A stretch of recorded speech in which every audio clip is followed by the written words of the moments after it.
है दोस्तों, मैं हूं सुनील और आप देख रहे हैं मेरा यूट्यूब चैनल एसएस ब्लॉग। दोस्तों, आज मैं बात करने वाला हूं झारखंड राज्य के साहिबगंज ज़िले के बारे में। तो वीडियो स्टार्ट करते हैं। वीडियो स्टार्ट करने से पहले अगर आप मेरे चैनल में नए हैं तो चैनल को सब्सक्राइब करना ना भूलें। दोस्तों, कुछ बातें हम पहले साहिबगंज के बारे में जान लेते हैं।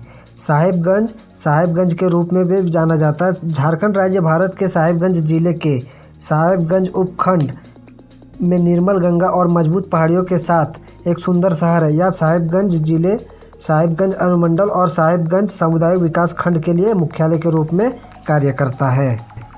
दोस्तों, पहले नंबर पर आता है मोती झरना।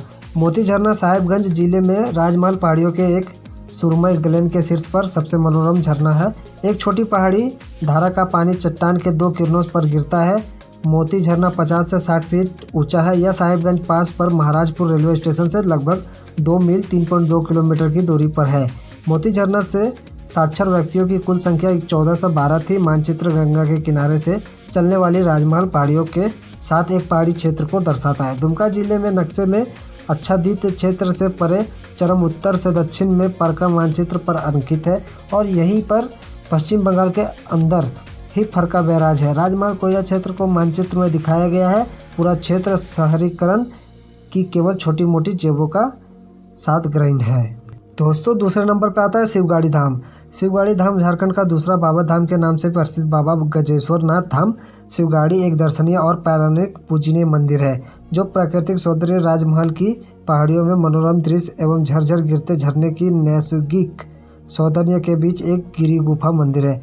यह मंदिर झारखंड प्रांत के साहिबगंज जिला अंतर्गत बरहेट प्रखंड से 6 किलोमीटर की उत्तर की ओर अवस्थित है। बाबा गजेश्वर नाथ का यह मंदिर पहाड़ी के ऊंचाई पर स्थित है, अतः श्रद्धालुओं को 195 सीढ़ियों पर के चढ़ाई के पश्चात मंदिर का दर्शन होता है। गुफा में अवस्थित बाबा के आरोपी पीताम्बरी शिवलिंग पर ऊपरी चट्टानों के अवरतन जल टपकते रहते हैं जो अद्भुत एवं अनुपम है। दोस्तों, तीसरे नंबर पर आता है पलामू टाइगर रिजर्व। झारखंड में लातेहार जिले का क्षेत्र 1974 में भारतीय वन अधिनियम के तहत संरक्षित किया गया था। रिजर्व के गठन से पहले इस क्षेत्र का उपयोग मवेशियों के चरने और डेरा डालने के लिए किया जाता था। यह जंगल की आग की चपेट में था। 1973 में क्षेत्र को पलामू टाइगर रिजर्व के रूप में स्थापित किया गया था। बाघ आरक्षित क्षेत्र का कुल क्षेत्रफल 1149.93 वर्ग किलोमीटर 436 वर्ग मील है, जिसका मुख्य क्षेत्र 414.93 किलोमीटर की बफर क्षेत्र 650 किलोमीटर है। कोर क्षेत्र में रामदाग, लाटू और कुजुरम वन गांव है। अधिकांश गांव छोटे हैं। एक गांव मेराल 1993 में सिर्फ 99 एकड़ जमीन 9 परिवारों और 78 लोगों में शामिल था।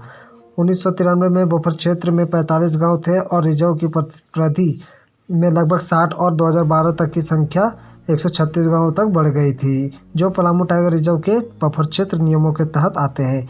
1923 में केवल 7 गांव अस्तित्व में थे। ग्रामीणों के पास भूमि के लिए कोई कानूनी दावा नहीं था। जो 1973 के बाद बसे थे वह रिजर्व के लिए बफर क्षेत्र बनाया गया था। दोस्तों, चौथे नंबर पर आता है उधवा झील पक्षी अभयारण्य। उधवा का नाम महाभारत काल के संत उद्धव के नाम पर रखा गया है, जो भगवान कृष्ण के मित्र और सांख्य योग के दार्शनिक है। ऐसा माना जाता है कि उधवा संत उद्धव का स्थान था। मीर कासिम और अंग्रेजों 1763 के बीच उधवा नाला का युद्ध यहाँ केंद्रित था। मीर कासिम बंगाल के नवाब राजा थे। वर्तमान बांग्लादेश और भारतीय राज्यों पश्चिम बंगाल, बिहार, झारखंड और उड़ीसा के क्षेत्रों सहित नवाब मीर कासिम अंग्रेजों से हार गए और अपने परिवार के साथ रोहतास बिहार भाग गए, लेकिन रोहतासगढ़ किले में छिपने में सक्षम नहीं थे, जिसे रोहतास के दीवान शाहमल के अतः ब्रिटिश कप्तान गोडार्ड को सौंप दिया। उधवा पक्षी अभयारण्य 5.65 वर्ग किलोमीटर में फैला झारखंड राज्य का एकमात्र पक्षी अभयारण्य है। इस एवियन वास में गंगा नदी पर 2 वेट टावर झीलें शामिल हैं, जैसे कि पटोदा और बरहेले। साइबेरिया और यूरोप सहित दुनिया के कई हिस्सों से हर साल प्रवासी पक्षी यहाँ पहुँचते हैं। मुख्य पक्षियों में प्लेटिन एकल, एग्रेट, वेगेट, फ्लोवर, लैपविंग, सारस, इबिस और बोगुला शामिल है। दोस्तों, आखिरी और 5वें नंबर पर आता है तेलियागढ़ी फोर्ट। तेलियागढ़ी भारत के झारखंड राज्य में साहिबगंज जिले के साहिबगंज उपखंड में मंडोरो सीडी ब्लॉक का एक गांव है। 13वीं शताब्दी से उत्तरी भारत में आने वाली और बंगाल तक मार्च करने वाली मुस्लिम सेनाओं के लिए तेलियागढ़ी मुख्य प्रवेश द्वार बन गया। बख्तियार खिजली बंगाल की विजय के रास्ते में तेलियागढ़ी दर्रे से गुजरा। 1538 में शेर शाह सूरी और हुमायूं ने तेलियागढ़ी के पास एक निर्णायक लड़ाई लड़ी। विद्रोही राजकुमार खुर्रम ने इब्राहिम खान के साथ तेलियागढ़ी और राजमहल में बंगाल के नियंत्रण के लिए संघर्ष किया। तेलियागढ़ी किला एक तेली जमींदार द्वारा बनाया गया था जो शाहजहां के शासन के दौरान इस्लाम में परिवर्तित हो गया था। मां रक्षा सिंह मंदिर 1819 में किले के पास बनवाया गया था। 2011 की भारत की जनगणना के अनुसार तेलियागढ़ी की कुल आबादी 107 थी, जिनमें से 54% पुरुष और 46% महिलाएं थी।